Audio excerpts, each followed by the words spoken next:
Ei, pronto. Graça e paz mais uma vez, meus irmãos. Bom estarmos aqui mais uma vez para buscarmos ao Senhor, para aprendermos o que Ele tem para nós na Sua palavra. A gente tem estudado já há algumas semanas os fundamentos da nossa fé, as doutrinas que a nossa igreja crê. E essas doutrinas estão bem sistematizadas para a gente, bem mastigadinhas para a gente, em materiais como esse, que é o Catecismo Maior de Westminster. Passa um slide, por favor, Bela. A gente chegou aqui, semana passada, na pergunta de número 11 até a 14. Nós estudamos a pergunta de número 11 a 12 na semana passada, né? Esse trecho do Catecismo vai apresentar para a gente acerca do que o homem deve crer. O que é que o homem deve crer a respeito de Deus?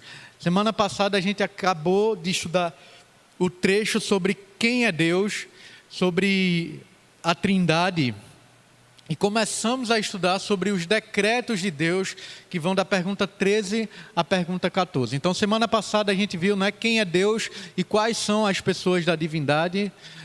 A gente viu a pergunta de número 11, questiona para a gente de onde se infere que o Filho e o Espírito Santo são Deus iguais ao Pai. A gente viu isso semana passada. Onde é que a gente tira que realmente o Espírito Santo e o Filho, Jesus Cristo, são Deus igual ao Pai? E a gente viu que as Escrituras revelam para a gente que o Filho e o Espírito Santo são Deus igualmente com o Pai.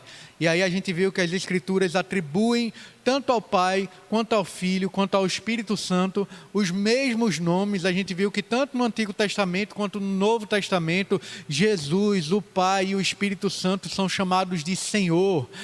Yahvé, né, no Antigo Testamento, e Kyrios no Novo Testamento. Nós vimos que todos os três têm o nome de Deus também, tanto no Antigo Testamento quanto no Novo Testamento. Nós vimos que Jesus, o Espírito Santo e o Pai, eles possuem os mesmos atributos. Vimos que tanto o Pai, quanto o Filho, quanto o Espírito Santo possuem o atributo de onisciência, de conhecer todas as coisas, de onipotência, de ter poder para fazer todas as coisas. O atributo de eternidade, tanto o Pai, quanto o Filho, quanto o Espírito Santo são eternos. Jesus não começou a existir em um momento da história. É fato que em um momento da história Jesus encarnou e viveu no nosso meio, mas Jesus desde toda a eternidade, antes da encarnação dele, ele já existia. Nós vimos também que a palavra de Deus atribui a mesma obra ao Pai, ao Filho e ao Espírito Santo. Os três são responsáveis ali pela obra da criação. Os três estavam envolvidos, criando todas as coisas, permanecem ali, sustentando toda a criação, e nós vimos também que os três estão envolvidos na obra de salvação do homem. E por fim a gente viu que o mesmo culto é atribuído aos três.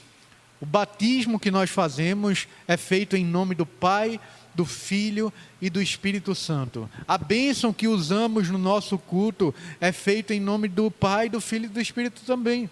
Lembra que a graça de Jesus, o amor de Deus, o nosso Pai, e o consolo do Espírito Santo seja sobre vós. Então, mesmos nomes, mesmas obras, mesmos atributos e mesmo culto, tanto ao Pai, ao Filho e ao Espírito Santo. Isso é mostrado para a gente na palavra de Deus, e isso mostra para a gente que de fato os três são um com o Pai, né? Então, a outra pergunta que nós vimos semana passada foi: que são os decretos de Deus? A resposta: os decretos de Deus são os seus atos sábios, livres e santos do conselho da sua vontade. Ou seja, o que Deus decretou, ele executa, e ele faz porque ele é aconselhado pela sua própria vontade.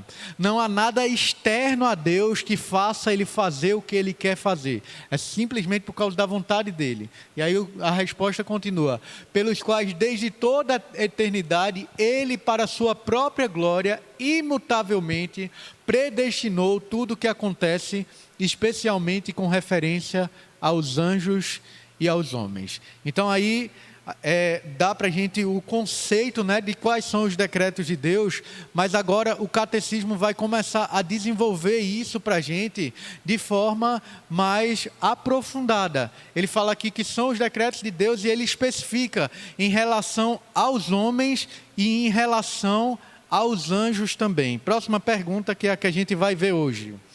Pergunta de número 13.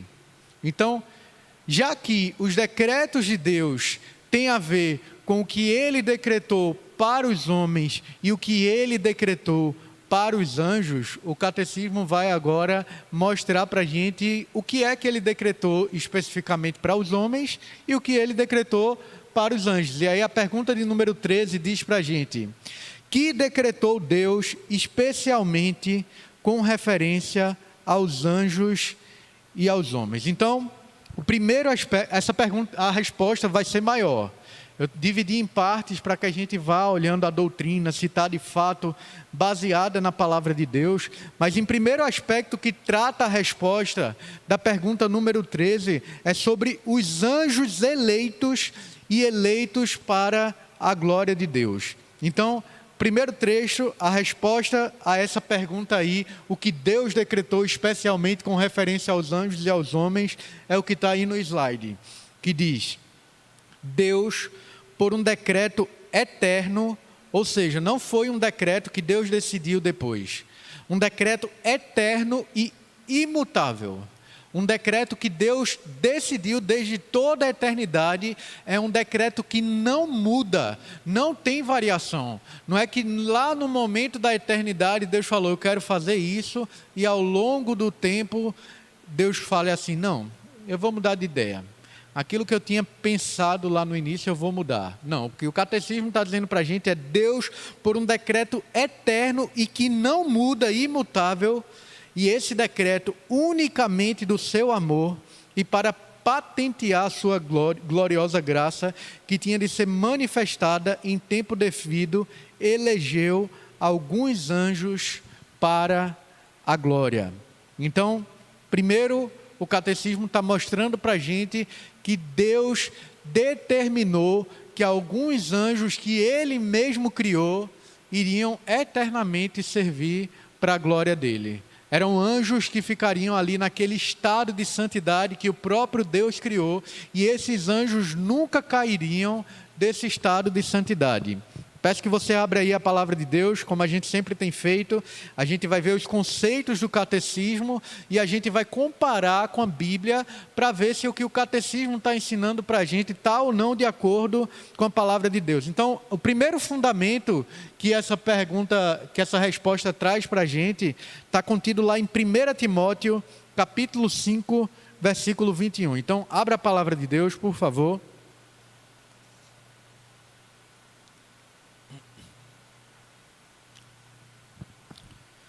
Vamos ler todos juntos? Um texto pequeno.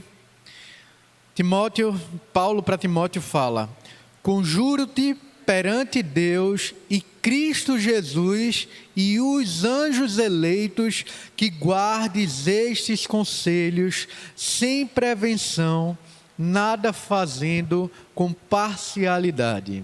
Então perceba, Paulo aqui está aconselhando a Timóteo a ser alguém dedicado à obra de Deus e a fazer isso sem parcialidade, sem mudança também. E ele faz isso, quando Paulo convoca aqui Timóteo, ele faz isso perante Deus e perante quem que o texto diz aí?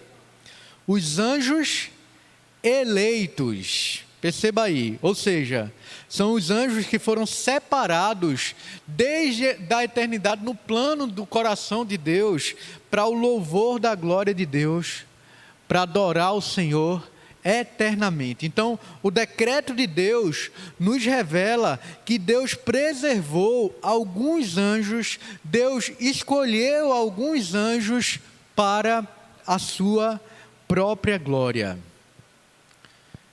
A gente sabe, estudando a palavra de Deus, que alguns anjos permaneceram fiéis ao Senhor e que ainda hoje esses anjos permanecem como ministros do Senhor para servir ao povo do Senhor, para obedecer à voz de Deus. Esses anjos foram anjos eleitos por Deus e esses não tem como cair do estado de glória, do estado de perfeição que Deus os criou, porque Deus os elegeu desde toda a eternidade. Mas a segunda parte da resposta fala mais para a gente também, que decretou especialmente com referência aos anjos e aos homens. Então, em primeiro lugar, a gente viu que Deus decretou que alguns anjos seriam eleitos, sempre permaneceriam ali em glória para Ele. Mas o catecismo também fala para a gente a respeito da eleição dos homens. E ele fala, e em Cristo escolheu alguns homens para a vida eterna e os meios para consegui-la. Perceba que existe uma diferença entre a eleição dos anjos e a eleição dos homens, porque há anjos que foram eleitos para permanecer em um estado de santidade eterna diante de Deus, mas há anjos, como nós vamos ver mais à frente, que foram eleitos para cair, e esses anjos que foram eleitos para cair, diferente do homem, esses anjos não podem ser restaurados.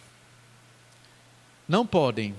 Aqui a gente está vendo que por meio de Cristo, Deus escolheu alguns homens para a vida eterna e escolheu também quais são os meios para que esse homem alcance a vida eterna. Anjo que caiu não tem como ser restaurado. É um estado inalterável. Em Cristo, os anjos não são restaurados, mas em Cristo, a possibilidade dos homens serem restaurados. Então, Jesus não elegeu somente anjos, mas Deus se utilizou de Jesus para escolher homens e para dar a esses homens escolhidos a vida eterna. E aí o catecismo diz que Deus mostra a esses homens como obter essa vida eterna. Abra aí, por favor, no primeiro fundamento para essa parte da resposta. Efésios 1, versículo 4 ao versículo 6. Que fala sobre essa eleição de Deus para com os homens e como Deus elegeu esses homens. Então vou ler e vou fazendo alguns comentários ao longo da leitura, certo? Efésios capítulo 1, versículo 4 e versículo 6. Veja aí. Paulo aqui está escrevendo para a igreja de Éfeso. Então ele está, na mente dele, ele sabe que ele está escrevendo para o povo de Deus, para aqueles que foram salvos por Cristo, para os eleitos de Deus. E ele fala, assim como nos escolheu a igreja, o povo de Deus, assim como nos escolheu nele, em Jesus, antes da fundação do mundo.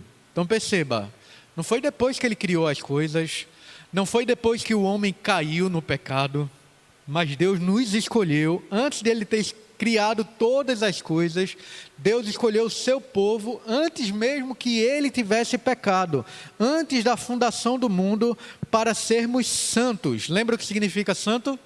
Santo significa separado, separado do uso comum, separado da mentalidade do mundo. Deus escolheu o seu povo e separou o seu povo para ser diferente, agir diferente do que o mundo age. Então, para sermos santos e irrepreensíveis perante Ele. E em amor, nos predestinou para Ele. Determinou previamente que nós seríamos dele. Predestinou para Ele para a adoção de filhos, ou seja, em Jesus somos eleitos, somos adotados por Deus através da obra de Cristo. E Ele fala segundo o beneplácito da sua vontade. Ele nos elegeu segundo o beneplácito da sua vontade. Isso significa segundo a sua vontade que é boa, o beneplácito da sua vontade. Então perceba, ele está dizendo, como a gente viu na pergunta anterior, o decreto de Deus é por causa da vontade dele. Nada externamente a ele faz com que ele escolha alguém.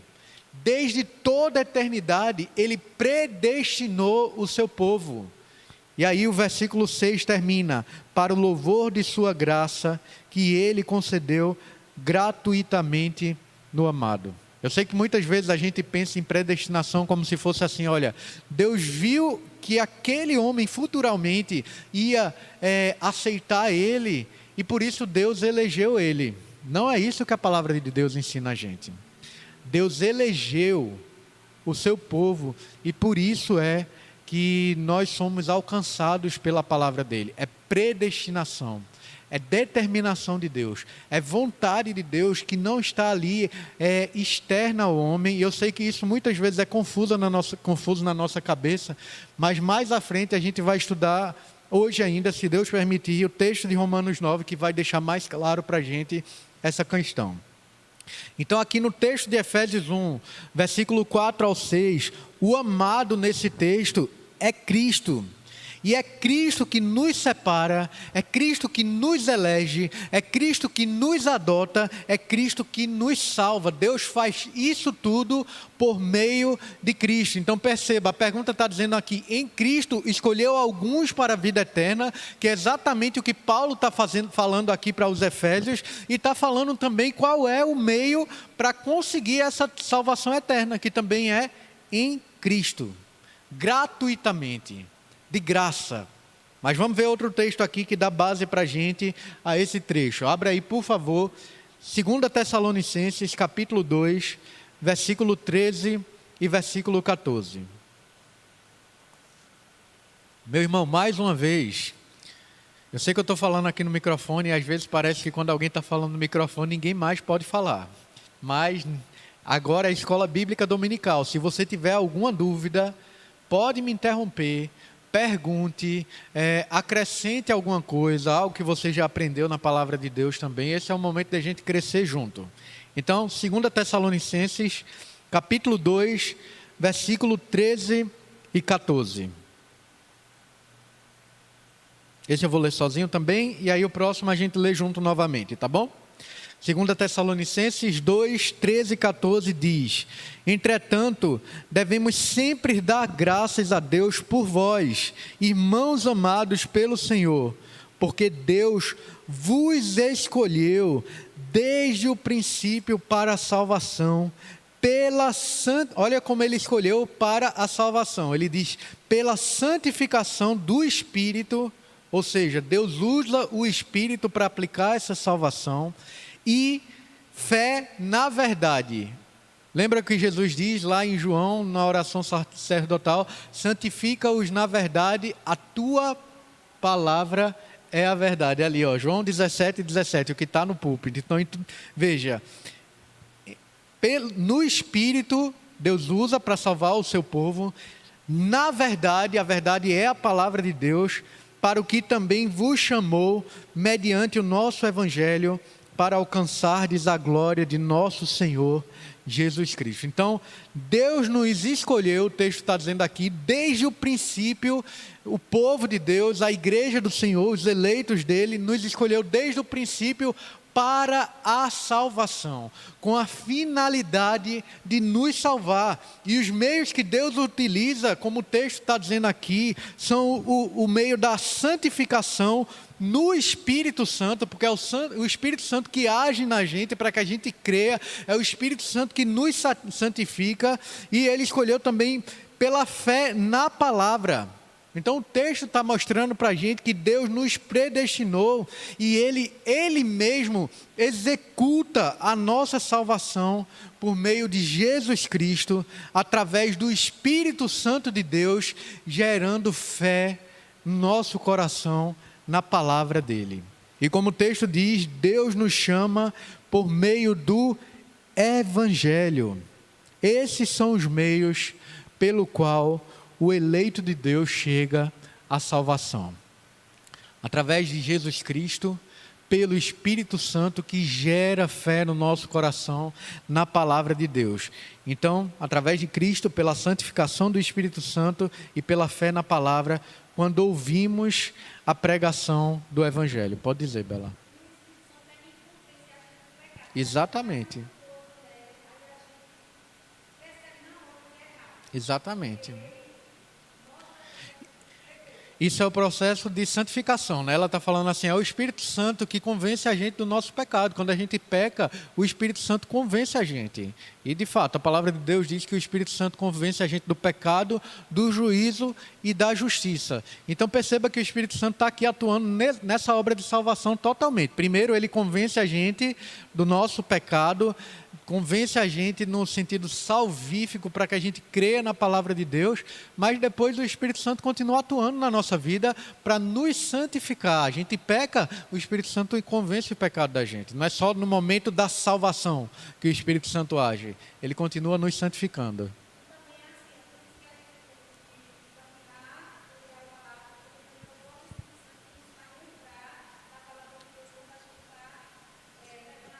Exato. É uma promessa de Jesus ainda ali na oração sacerdotal, né? Aliás, em João 14, quando ele fala assim, olha, eu vou para o Pai, mas eu vou mandar um outro da mesma substância, a gente já estudou isso aqui também, né? Um outro igual a mim, e ele vai lhe lembrar todas as coisas que eu tenho ordenado a vocês. Então, a promessa de Jesus é que o Espírito Santo vai fazer a gente adivinhar a palavra dele, não é isso? Não. Olha aí, exatamente. Ele fala, eu vou fazer o Espírito Santo lembrar vocês da minha palavra. Então a gente precisa se apegar à palavra de Deus para que o Espírito Santo lembre a gente do que a gente já conhece. Porque não é promessa de Deus que ele vai fazer a gente adivinhar. É promessa de Deus que ele vai fazer o Espírito Santo lembrar a gente da palavra de Deus. Por isso a importância do nosso momento devocional, de buscarmos ao Senhor não somente em escola bíblica dominical, não somente nos cultos da igreja, mas na palavra dele dia após dia, para que a gente vá conhecendo a palavra de Deus e o Espírito Santo lembre a gente e nos santifique. Mas vamos para o outro texto. A outra base bíblica daí, para esse trecho, de que em Cristo escolheu alguns para a vida eterna e os meios para consegui-la, está lá em 1 Pedro, capítulo 1, versículo 2. E esse eu queria que você lesse comigo.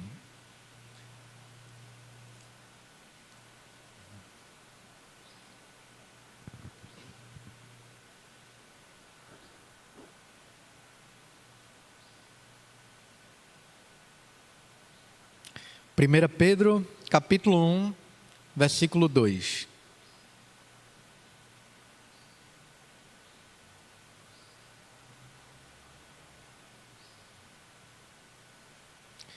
O texto vai dizer, vamos lá, todos juntos? Eleitos segundo a presciência de Deus Pai, em santificação do Espírito, para a obediência e a aspersão do sangue de Jesus Cristo, graça e paz vos sejam multiplicadas. Então, o texto aqui claramente está reafirmando tudo que a gente já viu aqui essa manhã. Somos eleitos segundo a vontade de Deus. E os meios de Deus para nos alcançar são a santificação pelo Espírito Santo, a obediência à palavra de Deus e o sacrifício de Cristo em nosso lugar. Então aí o catecismo está perguntando, que decretou Deus especialmente com referência aos anjos? A gente viu que Deus decretou que alguns anjos seriam eleitos e aqui que alguns homens também. Em Cristo escolheu alguns homens para a vida eterna e os meios para consegui-la. Essa parte da resposta aqui do catecismo, de acordo com o que a gente leu na palavra de Deus, tem alguma contradição com o que a palavra de Deus explica para a gente? De fato, não. Então a gente pode realmente confiar que essa doutrina aqui do catecismo é uma doutrina que está fundamentada na palavra de Deus. Mas aí a gente tem a última parte da resposta dessa pergunta daí. A resposta da pergunta 13 continua e nos diz assim, e também segundo o seu soberano poder e o conselho inescrutável da sua própria vontade. Perceba que sempre está falando sobre o conselho da vontade de Deus. Para Deus fazer o que Ele quer, Ele não é aconselhado por nada exterior a Ele. Ele é aconselhado pela sua própria vontade. E aí ele fala, o seu soberano poder e o conselho inescrutável, ou seja, que ninguém pode prescrutar, ninguém pode sondar totalmente qual é a vontade de Deus, porque a vontade de Deus é grande demais para caber na nossa mente, para a gente entender totalmente, para a gente conhecê-la totalmente, por causa do poder e conselho inescrutável da sua própria vontade, pela qual Ele concede ou não os seus favores como lhe apraz. Ele está dizendo, Deus concede os favores dele, ou não, da maneira que agrada a ele. Ele escolhe como lhe agrada. Aí fala, deixou e predestinou os mais à desonra e à ira, que lhes serão infligidas por causa dos seus pecados, para patentear a glória da sua justiça. Então perceba aqui o que o catecismo está dizendo. Predestinação não é somente predestinação para salvação, ou no caso dos anjos, para preservação naquele estado que eles foram criados. O catecismo está dizendo que os demais, os anjos que não foram eleitos para permanecerem naquele estado, e os homens que não foram eleitos para serem salvos por Cristo, o texto está dizendo que os demais anjos que caíram e os demais da humanidade, Deus predestinou o restante à desonra e à ira, que lhes serão afligidos por causa dos seus pecados, para patentear a glória da sua justiça. Então existe predestinação para a salvação, e Deus predestinou também para a condenação. Vamos ver se é isso que a palavra de Deus diz, porque o catecismo diz que Deus escolheu alguns para a perdição. E ele descreve que os que não foram salvos foram destinados por Deus para a perdição. Vamos ver aí o que as Escrituras falam, o que Deus faz com os ímpios. Esse texto, eu queria que a gente lesse mais, na verdade, porque aí está dizendo Romanos 9, 17 a 22, mas eu vou querer começar um pouquinho antes. Abra aí, por favor, em Romanos 9.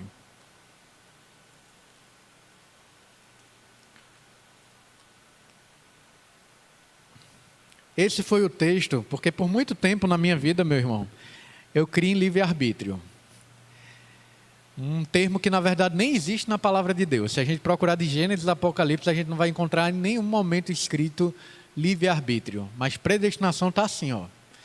Provérbios diz que Deus fez cada coisa para o seu devido lugar, inclusive o ímpio para a perdição.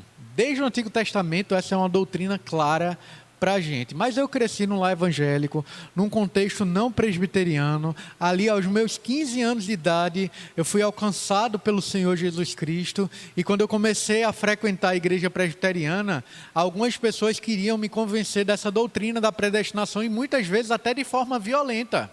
Ah, não, você tem que crer, porque e tal, e muitas vezes até me agredindo, assim, não fisicamente, mas pela forma violenta que queriam me ensinar essa doutrina.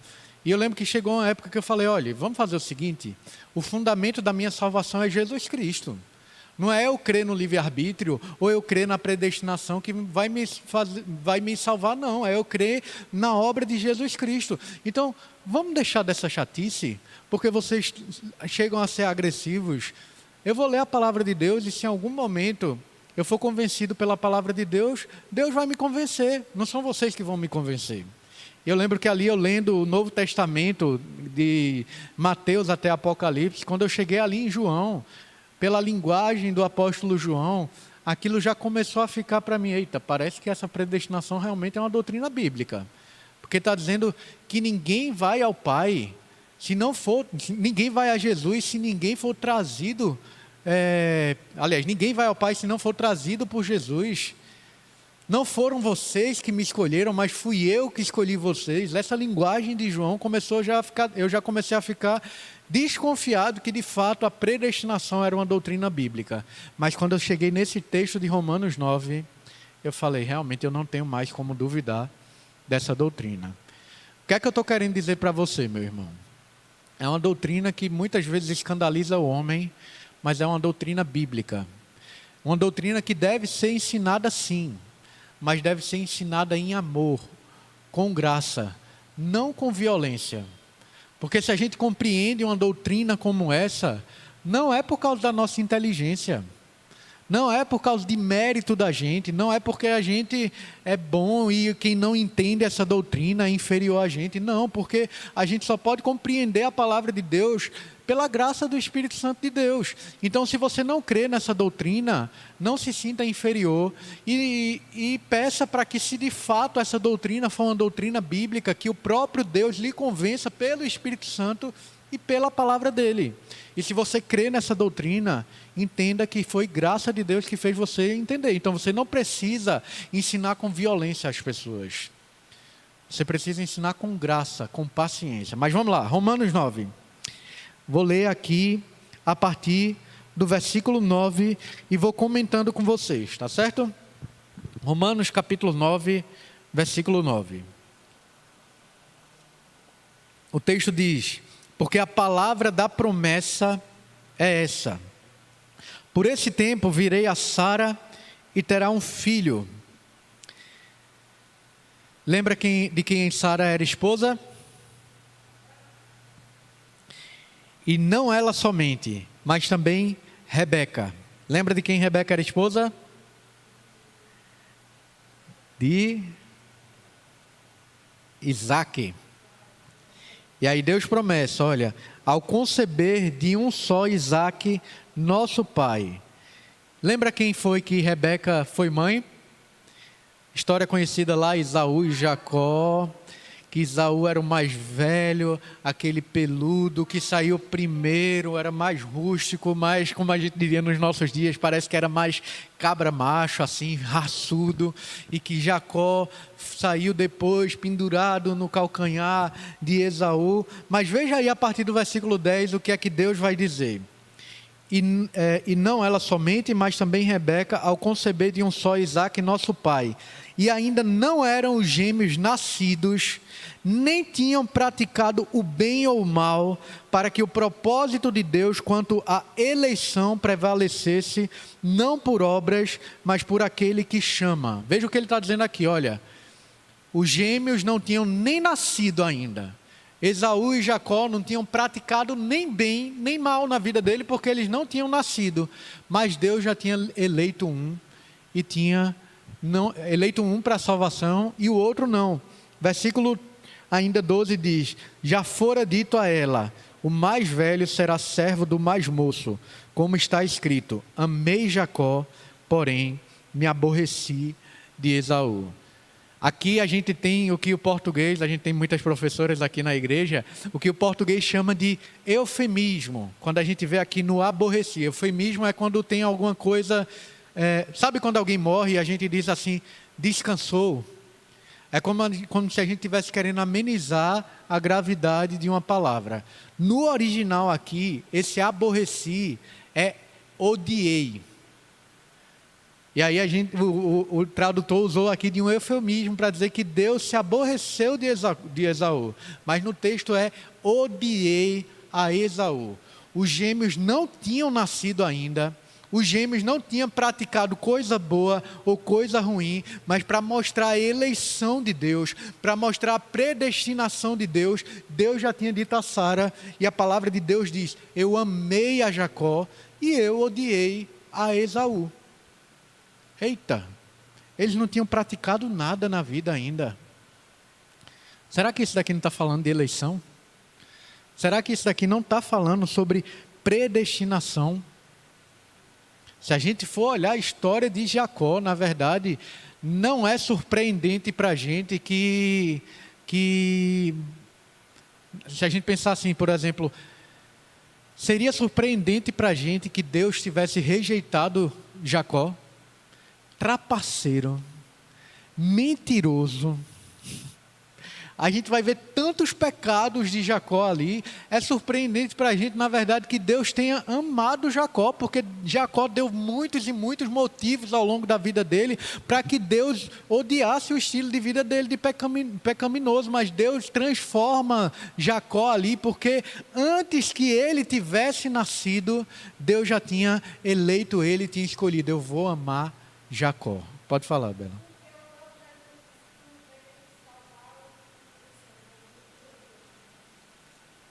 Exatamente. Jesus veio para salvar os doentes. E a gente tem que reconhecer que toda a humanidade, na verdade, incluindo eu e você, nós fomos adoecidos por causa do pecado. Mas alguns, Deus escolheu tirar dessa condição de perdição eterna e salvar.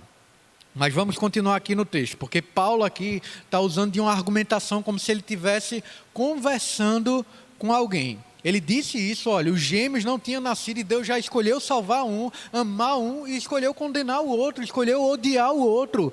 E alguém poderia então perguntar a Paulo exatamente o que está aí no versículo 14. Veja, que diremos, pois? Há injustiça da parte de Deus? Porque a gente olha isso, olha, eles não tinham praticado nada ainda, que não parece injusto que Deus tenha escolhido Jacó e tenha condenado Esaú, porque eles não tinham condenado nada, eles não tinham feito nada. Que diremos, pois? Há injustiça da parte de Deus? Porque argumentando o que Paulo está argumentando aqui, na nossa mentalidade humana, parece injustiça de Deus. Por quê? Por que o Senhor está fazendo isso? E o que Paulo responde já a esse argumento que surgiria na nossa cabeça é: de modo nenhum. Não há injustiça da parte de Deus de Ele escolher um, amar um e Deus odiar o outro. Porque Ele diz a Moisés, veja aí no versículo 15: terei misericórdia de quem me aprouver ter misericórdia e compadecer-me-ei de quem me aprouver ter compaixão.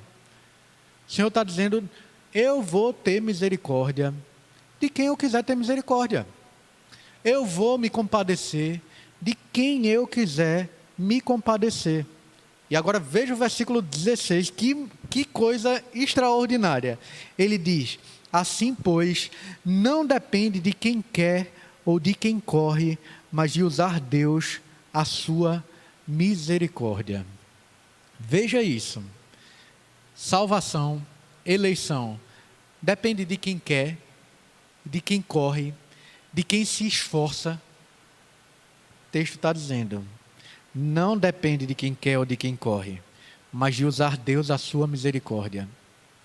Até porque lembra do que Romanos fala, refletindo o ensino lá de Salmos: não há quem queira, não há quem busque a Deus, todos se extraviaram, todos a uma se fizeram inútil, a língua deles tem veneno, os caminhos deles, os pés deles são velozes para correr para o mal. Paulo está ali descrevendo a situação de toda a humanidade depois da queda. Não há quem queira Deus espontaneamente, pelo seu próprio coração caído. Nós todos estávamos mortos em delitos e pecados por causa dos nossos próprios pecados. Numa condição de morte espiritual, não há quem queira a Deus. Por isso que aqui também está dizendo: não depende de quem quer. Até porque o homem que está morto espiritualmente não vai querer Deus. O homem que está morto espiritualmente vai querer o pecado. Eu tenho usado vez por outra aqui uma figura dizendo assim: olha, imagine que a gente está aqui num velório, preparando um velório para alguém que morreu, e a gente botou um caixão aqui, e a gente está querendo escolher a cor do acolchoado desse caixão. Se vai ser vermelho, se vai ser azul. Então vamos fazer o seguinte: vamos perguntar para a pessoa que morreu: você prefere que o acolchoado do caixão seja azul ou seja vermelho? O que é que o morto vai escolher? Morto escolhe? Morto tem vontade? E nós estávamos mortos espiritualmente. Espiritualmente falando, nós não tínhamos vontade de buscar a Deus. Espiritualmente falando, nós não teríamos como escolher a Deus. E era necessário que Deus, por sua graça, convencesse a gente do pecado pelo Espírito Santo. O Espírito Santo é que regenera a gente. Sabe o que significa a palavra regeneração, que tantas vezes aparece na Bíblia? Significa novo nascimento.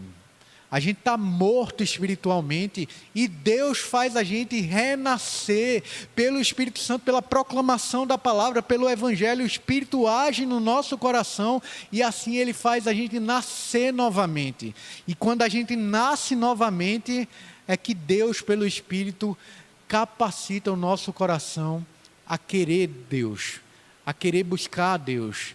Não depende de quem quer ou de quem corre, porque é Deus que capacita a gente a isso. Depende de Deus usar a sua misericórdia, como o texto está dizendo. Deus se compadece de quem Ele quer. Deus tem misericórdia de quem Ele quer. Ele teve misericórdia, se compadeceu de Jacó, que nem tinha nascido ainda, nem tinha praticado bem ou mal, mas já era pecador, porque todos nós pecamos e carecemos da glória de Deus. Mas Deus escolheu não ter misericórdia e não ter compaixão de Esaú. Vamos continuar o texto aqui, versículo 16. Assim não depende de quem quer ou de quem corre, mas de usar Deus a sua misericórdia, porque a Escritura diz a Faraó: para isso mesmo te levantei. Olha o que Deus está falando para Faraó, naquela época que Faraó estava endurecendo o coração, sem deixar o povo de Deus sair do Egito. Para isto mesmo te levantei, para mostrar em ti o meu poder e para que o meu nome seja anunciado por toda a terra. Logo tem ele misericórdia de quem quer e também endurece a quem lhe apraz. O que o texto está dizendo Faraó endureceu o coração, é fato, Faraó era culpado dos pecados dele, mas em outras partes da palavra de Deus vai dizer que Deus também estava endurecendo o coração de Faraó. E Deus tinha propósito em endurecer o coração de Faraó, para mostrar para todas as nações da terra quem era Deus, porque endurecendo o coração de Faraó, Deus ia mandar aquelas pragas para o Egito, e todas as nações da terra iam ouvir a respeito do que Deus estava fazendo ali no Egito. Então Deus levantou Faraó, predestinou Faraó para ser alguém endurecido, que não ia se encurvar diante da palavra de Deus. Logo tem ele misericórdia de quem quer e também endurece a quem lhe apraz. Mas lembre que Paulo está aqui como se estivesse numa argumentação com alguém. Primeiro ele dizendo ali dos gêmeos que não tinham nascido e Deus escolheu amar um e odiar o outro. E aí ele faz uma pergunta que provavelmente surgiria na nossa cabeça: há injustiça da parte de Deus? E ele responde: não, de maneira nenhuma, porque Deus tem misericórdia de quem quer e se compadece de quem quer. Aí ele continua aqui na argumentação, outra pergunta que talvez surgiria na minha cabeça e na sua cabeça. Versículo 19: tu, porém, me dirás, de que se queixa ele ainda? Pois quem jamais resistiu à sua vontade? Porque ele está falando, olha, se Deus tem misericórdia de quem quer, então Deus só alcança quem Ele quer, e Deus deixa entregue ao pecado quem Ele não quer entregar, do que é que Deus está se queixando então? Porque quem é que pode resistir à sua vontade? Não é uma pergunta lógica que vai surgir na nossa cabeça. Se ninguém resiste à vontade de Deus, então do que é que Deus está se queixando com relação ao pecado da gente? Porque só vai ser alcançado quem Ele quer que seja alcançado. Não vai ser alcançado quem Ele não quer que seja alcançado. Veja o que Paulo responde: quem és tu, ó homem, para discutires com Deus? Porventura pode o objeto perguntar quem o fez, porque me fizeste assim? Ou não tem o oleiro direito sobre a massa, para do mesmo barro fazer um vaso para honra e outro para desonra? Que diremos, pois, se Deus, querendo mostrar a sua ira e dar a conhecer o seu poder, suportou com muita longanimidade os vasos de ira preparados para a perdição, a fim de que também desse a conhecer as riquezas da sua glória em vasos de misericórdia que para a glória preparou de antemão, os quais somos nós, a quem também chamou, não só dentre os judeus, mas também dentre os gentios. Vê o que ele está perguntando. Do que é que o homem pode se queixar? Do que é que Deus pode se queixar então? Se ninguém pode resistir à vontade de Deus. E o que ele está falando? Quem é você para questionar o Criador? Você é mais sábio do que o Criador? Você é Deus? A gente precisa lembrar que a gente já estudou alguns atributos de Deus aqui. Que Deus é justo, que Deus é santo, que Deus é bom. Estudamos atributos como a ira de Deus, uma ira justa contra o pecado. Ele falou, o salário do pecado é a morte. Quem pecar vai pagar. Então não haveria, inclusive, injustiça se Deus quisesse condenar toda a humanidade, porque todos pecaram e precisam da glória de Deus. Mas há esse tipo de questionamento, de a gente querer colocar Deus contra a parede e falar, o Senhor está se queixando de quê? Porque não há quem resista à sua vontade. Paulo responde para a gente, quem é você para discutir com Deus? Você é mais sábio do que Deus? Você é mais santo do que Deus? Você é mais justo do que Deus? E aí ele usa uma figura aqui. E ele fala, olha, ou não pode, o oleiro que cria vasos, ele não tem direito sobre a massa para fazer um vaso para fins de honra e outros vasos para fim de desonra, não? Trazendo para os nossos dias, usando uma outra figura, uma pessoa que mexe com cerâmica, com barro, ele não pode fazer um vaso daquela massa dali para colocar umas flores bonitas, para estar ali num lugar bonito. E dessa mesma massa, ele não poderia fazer um vaso sanitário, não? Para fins que a gente considera desonroso. E aí esse vaso que foi feito para ser colocado flores, ele teria como perguntar assim ao oleiro, por que você me fez desse jeito? Ou o vaso sanitário perguntar para o oleiro, por que você me fez desse jeito? O oleiro não tem direito de fazer o que ele quer com a massa que pertence a ele, não. E aí Paulo responde, que diremos, pois, se Deus querendo mostrar a sua ira merecida, porque todos pecaram, lembre-se disso, e dá a conhecer o seu poder, suportou com muita longanimidade os vasos de ira. Deus tem direito da massa da humanidade de fazer vasos para ira, porque todos pecaram. Então Deus tem direito de condenar. Deus fez alguns vasos, de fato, dentre a humanidade, preparou eles para a perdição, a fim de que também desse a conhecer as riquezas da sua glória em vasos de misericórdia. Veja que ele não está dizendo que são vasos que merecem a salvação, não, é misericórdia. Misericórdia significa Deus não dá a gente aquilo que a gente merece. Em vasos de misericórdia, que para a glória preparou de antemão. Isso daqui Paulo está descrevendo para a gente predestinação. Semana passada eu contei uma outra parábola, e aí eu acho que a gente vai ficar só nessa pergunta mesmo, na pergunta de número 13 hoje. A gente não vai passar para 14 não, porque não vai dar tempo. É bom a gente aprofundar mais nesse assunto. Semana passada eu ainda argumentei com uma parábola que Jesus conta. E quantos estavam aqui semana passada? Eu acho que Bela e Luizinho, né? Então vou contar novamente. Me perdoem aí eu repetir essa parábola, mas para dar um entendimento melhor. Lembra que tem uma parábola que Jesus conta de um senhor que tem uma vinha, uma plantação de uvas, e ele sai ali a alguns momentos do dia para a praça da cidade para contratar algumas pessoas em horários diferentes para trabalhar na sua plantação. E a parábola conta mais ou menos assim, eu vou tentar parafrasear para o nosso contexto, porque ali vai falar hora nona, hora sexta, vai falar sobre pesos. Então vai falar de horários que a gente não entende e de um dinheiro que a gente também não consegue entender. Mas é como se tivesse um senhor que tem uma plantação aqui aos arredores de flores, uma plantação de uvas. E era normal naqueles dias que o salário do trabalhador fosse pagado diária, não como a gente é acostumado a receber no final do mês, era uma diária. Então aquele senhor foi para a praça porque ele sabia que ali na praça ia se encontrar as pessoas que estavam precisando de trabalhar. E aí ele chega ali de 6 horas da manhã e ele fala o seguinte, olha, vamos fazer o seguinte, você vai trabalhar, ele encontra algumas pessoas e fala, você vai trabalhar na minha videira e no final do dia eu vou pagar o que é devido para você, que é o que custa uma diária de um trabalhador braçal, digamos que seria R$100. E ele fala, você vai trabalhar e ali no final do dia eu vou lhe dar R$100 pelo seu trabalho, certo? Aquele cara fala, certo, ótimo.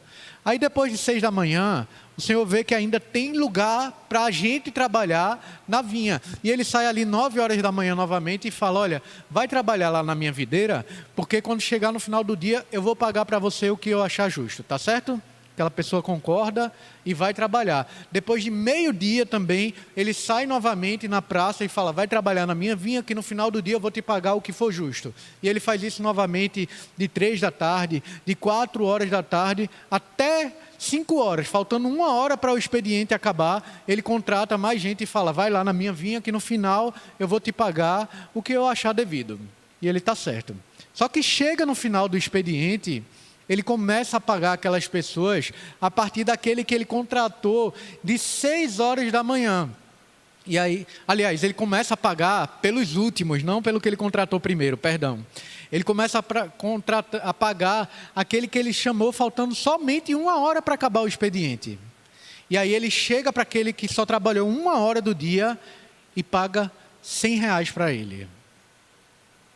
Depois chega para o que foi contratado de 3 horas da tarde e paga R$100 para aquele. E ele vai pagando a todo mundo R$100, até chegar naquele que foi contratado de 6 horas da manhã. Imagina como é que está o coração daquele. Lembra quanto ele combinou no início do dia? Quanto seria o valor de uma diária de um trabalhador braçal? R$100. E quando chega ali, ele paga aquela pessoa que ele contratou de 6 da manhã R$100. Ele viu que aquele que trabalhou 1 hora só ganhou R$100 também. E ele começa a ficar ali indignado. O Senhor é injusto. Porque eu trabalhei o dia inteiro debaixo desse sol, eu me desgastei muito pelo Senhor, e agora chega esse que trabalhou só 1 hora e o Senhor paga a mesma coisa, eu recebo o mesmo que ele recebeu. E sabe o que o Senhor da vinha responde para ele? Veja só, o que é que eu tinha combinado com você no início do dia? Eu não tinha combinado com você que eu ia lhe dar R$100, você está reclamando do quê? Eu sou mau ou são os seus olhos que são maus porque eu estou querendo agir com bondade com aqueles que trabalharam menos do que você? Eu sou injusto ou são os seus olhos que estão vendo injustiça onde na verdade há bondade? E predestinação é mais ou menos isso. A gente olha e fala assim, o Senhor é injusto. Porque o Senhor escolhe alguns para agir com bondade e outros não. Mas o salário do pecado não é a morte. E todo mundo não pecou. E a gente está reclamando de quê? Se Deus quiser escolher alguns apenas para a salvação. Se é justo que Ele condene todo mundo. É Deus que é injusto, é Deus que não é bom, ou são os nossos olhos que são injustos e não são bons? Por ver a bondade de Deus de escolher alguns, porque se Deus quisesse condenar toda a humanidade, Ele seria justo, Ele seria bom do mesmo jeito, mas Ele, por causa da bondade, da misericórdia dEle, escolheu alguns que mereciam o inferno, porque todos nós merecemos o inferno, e escolheu alguns para apresentar a graça dEle, e isso é bondade, isso é misericórdia, não é injustiça da parte de Deus. Consegue entender o que significa predestinação? Isso é uma doutrina bíblica, meu irmão. Não fomos nós que escolhemos a Deus. Foi Ele que nos escolheu. E isso deveria fazer a gente não se sentir pequenininho demais.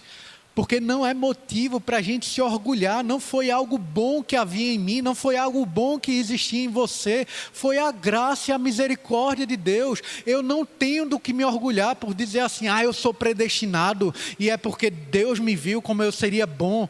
Não é isso. Predestinação, na verdade, mostra bondade, misericórdia e graça de Deus. Eu não mereço. O que eu mereço é o inferno por causa dos meus pecados. E Deus me escolheu mesmo assim.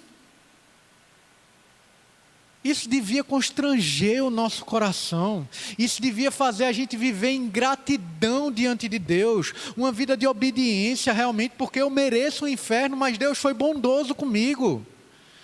Glória a Deus por Jesus Cristo. Glória a Deus pelo Espírito Santo, pela palavra de Deus, porque o que eu não podia fazer, a proclamação do Evangelho fez no meu coração, me resgatou, me capacitou para caminhar agora em direção a Deus, porque se Ele não tivesse feito isso, eu não conseguiria. Não depende de quem quer, não depende de quem corre, depende de Deus usar de misericórdia. É por isso que Paulo, depois, quando encerra esse capítulo daqui, os próximos capítulos, ele explode em louvor, falando, profundidade da riqueza, do conhecimento de Deus. Quem conheceu a mente do Senhor? Quem aconselhou o Senhor? Porque dele, por ele e para ele são todas as coisas. A ele, pois, a glória eternamente. Amém. Paulo explode em louvor quando ele reconhece a pequenez dele, de não conseguir entender em inteireza os decretos, os propósitos de Deus, mas reconhecer que Deus é sábio, misericordioso e bom. Não há injustiça da parte de Deus, meu irmão. A graça, misericórdia e bondade. Então, ele tem misericórdia de quem ele quer e ele endurece o coração de quem ele quer. Deus não tem direito de fazer o que ele quer. Claramente a palavra de Deus mostra para a gente que ele fez vasos de ira para o propósito da perdição. Mas a gente tem pelo menos mais 2 textos e a gente encerra. Vai ser pequenininho, não vai ser como esse não. A exposição maior foi esse. Eu lhe estimulo a você chegar em casa, se você ainda tem dificuldades com a doutrina da predestinação, leia o Evangelho de João de capa a capa e tente encontrar essa linguagem de Deus escolhendo a gente e não a gente escolhendo Ele. E leia, estude mais esse texto daqui de Romanos 9. Mas lá em Judas 4... não é capítulo 4 não, certo? Fala Judas 4, porque Judas só tem um capítulo, então é o versículo 4. Judas, ali antes de Apocalipse, não é Judas o Iscariotes que traiu Jesus, que escreveu esse livro daqui, essa epístola. Judas 4 diz: pois certos indivíduos se introduziram com dissimulação, os quais desde muito foram antecipadamente pronunciados para esta condenação. Homens ímpios, que transformam em libertinagem a graça de nosso Deus e negam o nosso único soberano e Senhor Jesus Cristo. Veja, o texto está dizendo que esses homens foram antecipadamente preparados para essa condenação. Foram destinados por Deus. É Deus quem lança pecadores para a salvação e é Deus quem lança pecadores para a perdição também. E é engraçado porque esse texto me faz lembrar também do argumento de muitas pessoas no nosso dia quando fala a respeito de predestinação. Já que eu fui predestinado, já que eu sou eleito, já que eu sou salvo e eu não perco a salvação, eu vou viver do jeito que eu quero, porque eu não perco salvação. E olha o que Judas está dizendo aqui: certos indivíduos se introduzem com dissimulação. E o texto diz que são homens ímpios que transformaram em libertinagem a graça de Deus e negam o nosso único Senhor e Salvador soberano. Gente que tem essa mentalidade que diz que predestinação é uma carta verde para a gente viver a vida pecando. É gente que transforma a graça de Deus em libertinagem. É gente que não compreendeu de forma nenhuma o Evangelho, porque a gente, diante da salvação tão grande de Deus, de reconhecermos que merecemos o inferno, quando somos alcançados por Deus, a gente não vai ter essa mentalidade não, já que eu sou eleito, eu vou viver do jeito que eu quiser. Quem foi alcançado por Deus entende a salvação, entende o preço tão grave que Jesus pagou, vai querer viver em gratidão a Deus. Quem foi salvo vai ter uma vida de obediência a Deus, não para conquistar algo, mas porque reconhece que o que Cristo conquistou na cruz do Calvário é maravilhoso demais. Então não tenho como responder de outra forma a Deus. Eu quero viver em obediência àquele que tanto me amou, se entregou por mim. Eu quero viver em obediência diante daquele que provou o amor, me resgatou de algo que eu não merecia, que era o inferno, e me deu algo que eu não merecia, que era a salvação. Então percebe, predestinação, eleição, não é uma carta verde para a gente viver a vida do jeito que a gente quer. Quem foi salvo responde em gratidão e obediência a Deus. Pode falar, Bela. Novas criaturas. Exato.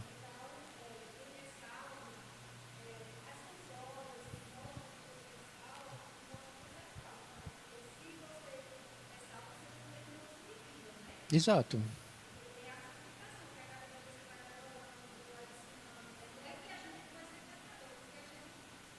Peca. Até Jesus voltar, a gente vai pecar.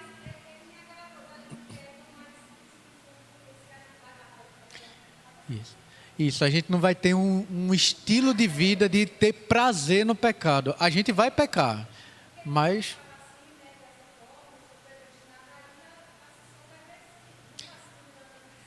Na verdade, predestinação deveria ser uma doutrina que humilha a gente diante de Deus. Não é uma doutrina para deixar a gente orgulhoso, como a gente está vendo aqui. Não é. Mas vamos para o último texto para a gente encerrar por essa manhã. Mateus 11, 25 e 26 diz o que para a gente? Esse é muito interessante também, esse texto.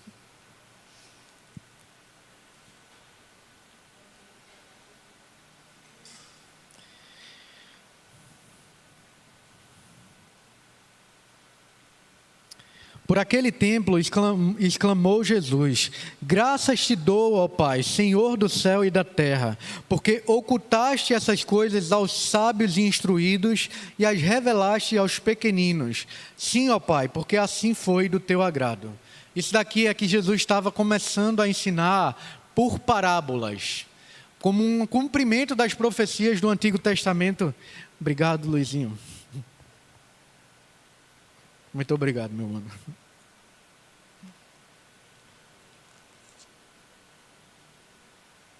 Jesus estava ensinando ali em Israel por parábolas como cumprimento de algumas profecias de Isaías. Lá em Isaías 6, no chamado de Isaías, ele fala assim: a quem enviarei, quem há de ir por mim? Vai, fala a esse povo. Ele fala: eis-me aqui, envia-me a mim. Aí ele fala: você vai falar e esse povo não vai entender. Você vai explicar e eles não vão, você vai mostrar e eles não vão enxergar. E essa profecia se cumpriu de fato ali nos dias de Isaías, mas também é um cumprimento do que estava acontecendo aqui em Jesus. Porque Jesus começou a falar por parábolas e a gente pensa assim: não, Jesus está falando por parábolas, que são figuras do dia a dia das pessoas, para que elas entendam melhor o ensino de Jesus. E Jesus está dizendo exatamente o contrário aqui. Eu estou falando por parábolas, para que as pessoas não entendam, para que só entendam os pequeninos que o Senhor escolheu. Para os que se acham poderosos, sábios, que não são eleitos pelo Senhor, não entendam o que eu estou explicando aqui, não entendam os mistérios do reino. Por isso que diz aqui: por aquele templo exclamou Jesus: eu te dou graças, ó Pai, Senhor do céu e da terra, porque ocultaste essas coisas aos sábios e instruídos. Eu estou falando, explicando por parábolas, e as pessoas não estão ouvindo, não estão entendendo, não estão enxergando, porque foi do propósito do Senhor.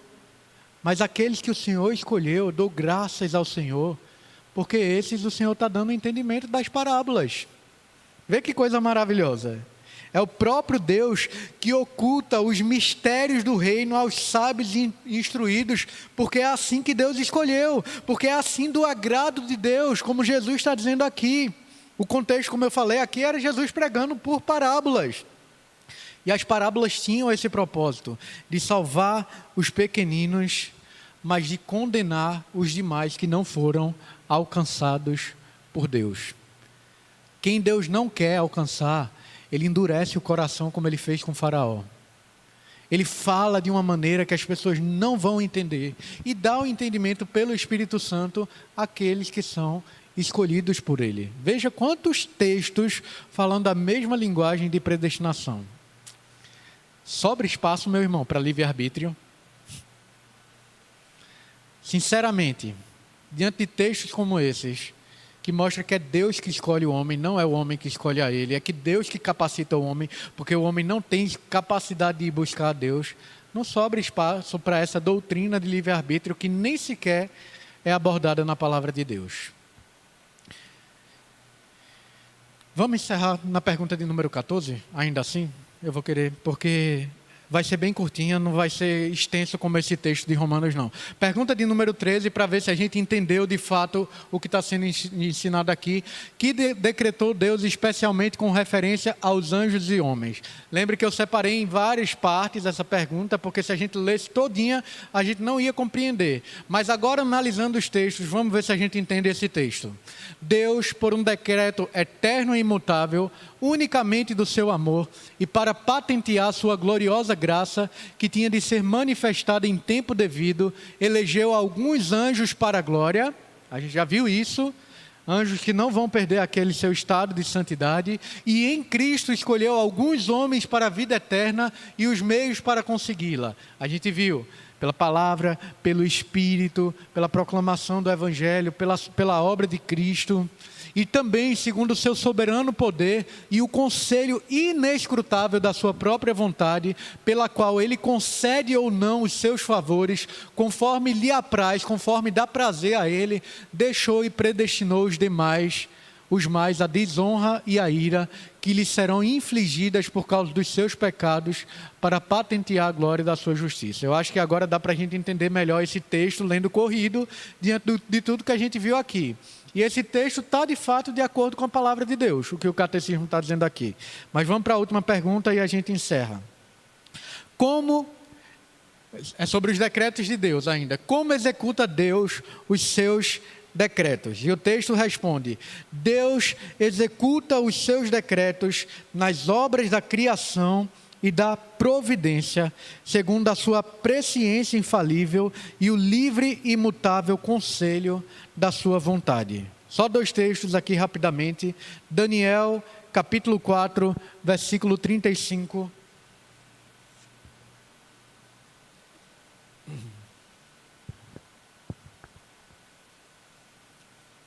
Daniel 4,35 diz: todos os moradores da terra são por ele reputados em nada. E veja isso: segundo a sua vontade, ele opera com o exército do céu e os moradores da terra. Não há quem lhe possa deter a mão, nem lhe dizer que fazes. Então o decreto de Deus ele executa nas obras da criação, e aqui o texto está dizendo exatamente isso. Ninguém na criação pode deter a vontade de Deus, e Deus executa os seus decretos pelos exércitos dos céus e os moradores da terra. Efésios 1:11 diz: nele digo, no qual fomos também feitos herança, predestinados segundo o propósito daquele que faz todas as coisas conforme o conselho da sua vontade. Então, somente Deus, meu irmão, é livre para fazer o que Ele faz segundo o conselho da vontade dEle. Não conforme simplesmente Deus ter visto o que o homem ia fazer lá na frente, não, mas é segundo a vontade de Deus. Deus faz todas as coisas, como o texto diz, segundo a sua vontade. Não é porque ele viu, é porque ele quis, é porque ele decretou, é porque ele determinou. E aí, a partir da semana que vem, o catecismo ainda vai continuar assim, nessa linha de raciocínio, ainda explicando. Ele vai falar para a gente agora, de forma mais específica, como é que os decretos de Deus acontecem na obra da criação dele. Tanto na criação, realmente ali, Gênesis 1, Gênesis 2, como na criação do homem, a gente vai ver de forma mais específica como é que Deus executa o decreto dele na criação. Aqui ele está falando de forma ampla.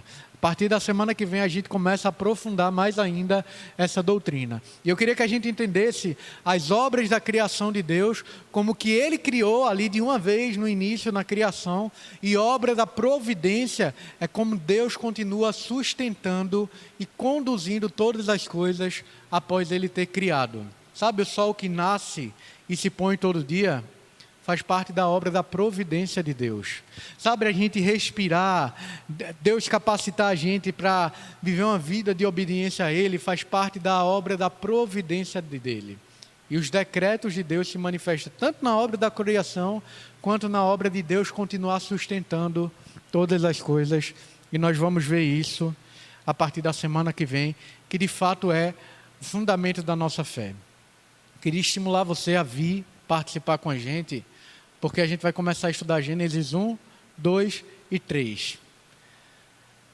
A Bíblia inteira não faria sentido se a gente arrancasse Gênesis 1, 2 e 3 da Bíblia. Tudo o que se desenvolve na Bíblia, de todos os outros livros, partem aqui de Gênesis 1, 2 e 3, e é fundamento da nossa fé. A gente precisa entender direito essas doutrinas que a gente vai começar a estudar a partir da semana que vem. Alguma dúvida, meus irmãos, quanto a isso tudo? Eu sei que são doutrinas que às vezes a gente fica, como eu digo, com espinha atravessada assim na goela, que parece que a gente não quer engolir. Mas é a palavra de Deus. E que a gente se submeta à palavra de Deus, que a gente ensine a palavra de Deus, porque Deus é mais sábio do que a gente. Amém, meus irmãos? Vamos orar para que Deus aplique a a palavra dele aos nossos corações. Queria convidar você para mais tarde se juntar conosco aqui de 19h para obedecermos a Deus. Eu sempre tenho falado, meu irmão, o culto solene não é algo opcional para a gente. Entenda que os cultos da semana, às vezes, realmente a gente não vai ter como vir. É algo que a gente perde de aprender da palavra de Deus. Escola bíblica dominical, a gente perde de aprender da palavra de Deus, mas é a ordenança do Senhor o culto solene. E não é um culto online não, viu? Porque não existe culto online. Culto, quando Deus convoca a gente, é para a gente estar em comunhão e presente para cultuar Ele e o povo dEle. E se a gente não vem, a gente está em desobediência a Deus. A gente precisa recuperar no nosso coração a consciência de prazer em cultuar a Deus. Porque muitas vezes a gente tem levado isso como se fosse algo penoso. E a gente tem vivido uma vida de desobediência a Deus, negociando algo que é uma ordenança dele. Então que Deus tenha misericórdia de mim e de você, meu irmão. Porque por qualquer motivo a gente deixa de cultuar a Deus, como se fosse algo opcional. E é uma vida de obstinação em pecado. É pecado não vir cultuar a Deus. Entenda isso. Eu estou falando isso, eu sei que o que eu estou falando aqui é muito duro, mas é o que a palavra de Deus mostra para a gente. Então Deus fala, repreende a gente para que a gente seja restaurado e para que a gente desfrute da verdade da palavra de Deus. Então mais tarde a gente vai estar aqui de 19h para obedecer à convocação de Deus para como povo, como comunidade, porque culto não é prestado individualmente. Culto é prestado com o povo de Deus, chamado por Deus para cultuá-lo. Mais tarde a gente se reúne de 19h para responder o chamado de Deus para cultuá-lo e para celebrar a ceia do Senhor também, que é a ordenança do nosso Deus. Então você está convidado aqui. Recupere, meu irmão, o prazer de estar na presença de Deus. Não despreze isso, porque quem perde é a gente. É privilégio a gente estar aqui para se reunir, para cultuar o nosso Deus. Amém? Vamos orar ao Senhor. Senhor, a gente quer agradecer ao Senhor pela Tua misericórdia, pela Tua graça, pela Tua palavra, por aprendizados tão profundos do Senhor, Pai. Aprendizados que claramente não tem como ter surgido da mente do homem. É graça do Senhor, meu Deus. Ó profundidade da sabedoria, do conhecimento de Deus. Queremos render a Ti adoração, glória, porque o Senhor é bondoso, porque o Senhor é sábio, mais sábio do que a gente. Obrigado, Senhor Deus, porque o Senhor nos escolheu, mesmo não havendo bem nenhum em nós, porque o Senhor nos amou quando nós éramos ainda inimigos do Senhor.